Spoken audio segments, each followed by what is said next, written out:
I want to give you some tips on how to avoid rental voids. If you have them, they'll have an adverse effect on your income. Just wait for my special bonus tip that has actually saved me pounds in the past. First, choose the correct property. Make sure you choose an investment and not a liability. You need to know the market you're serving and buy to suit that. Talk to experts who understand the market and can give you data to prove it. Things to consider to buy the right property. First one is the area. Is there a high rental density already? What do the other properties look like? Are the gardens overgrown? Do the curtains look worn? One day you may want to sell that property, and if it's perceived to be a bit grotty, that actually could reduce your return if the area has not improved. And also be aware of what's being developed in the area. You could be next to fields and all of a sudden you're next to a big block of flats. Competition. Now, if you buy the same type of property in the same street or block, you could become your own competition if they come up for rental at the same time. Another thing to look at: garage, garden, connectivity. These are the most used search terms on websites. Having them will reduce the void periods. Amenities. What do you need to look for? Do the buses run near? Are there shops within walking distance? What are the schools like? All will have an impact on your rental and asset worth and how long your residents will actually plan to stay. Another thing to look at: light. Does the property you're considering have good natural light? It's definite plus when marketing, and be aware if you're buying something, a tree in the garden in winter, what's it going to look like?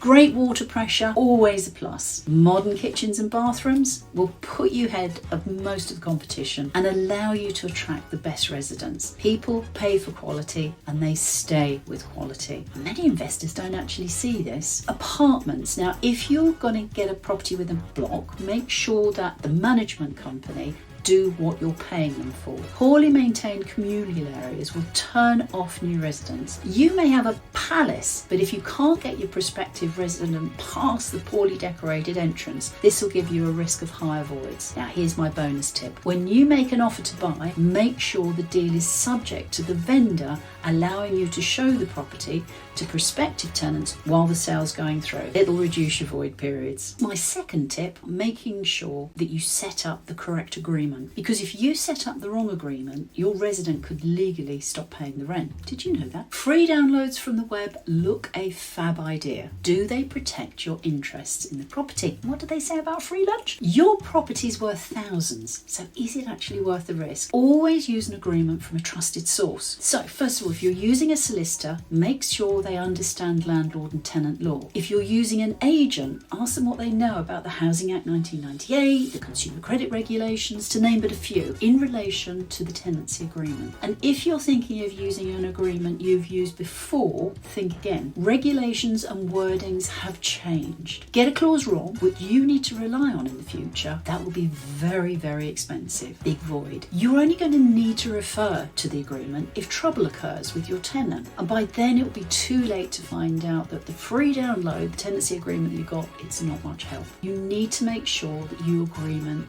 has reference to the deposit, how it will be dealt with if there's a need to draw on it. Remember, if the deposit is not dealt with in the correct way, you'll not be able to serve a Section 21 notice, which again could work out to be very expensive. Here's my third tip: choosing the right resident. Your due diligence should cover the minimum of the following elements: income, can the person afford to rent? CCJ history, county court judgments for all addresses, an employer reference, a proof of income, bank statements, passport check, proof of the right to live in the UK, a letter proving past addresses, a driving licence, a valid driving licence, a visit or pictures of the present home, particularly if pets are involved, and if a guarantor is involved, all the above apply. If rental monies are offered up front, red light. My reality is that most tenancies run really smoothly, but we've never taken upfront monies in lieu of decent references or move someone in due to a hard luck story. Always meet prospective residents and find out as much as you can about them. And finally, listen to your gut. There have been times in the past where we felt something wasn't right and then we found out later that we've really dodged a bullet. If you want more useful tips on how to reduce voids, make sure you subscribe.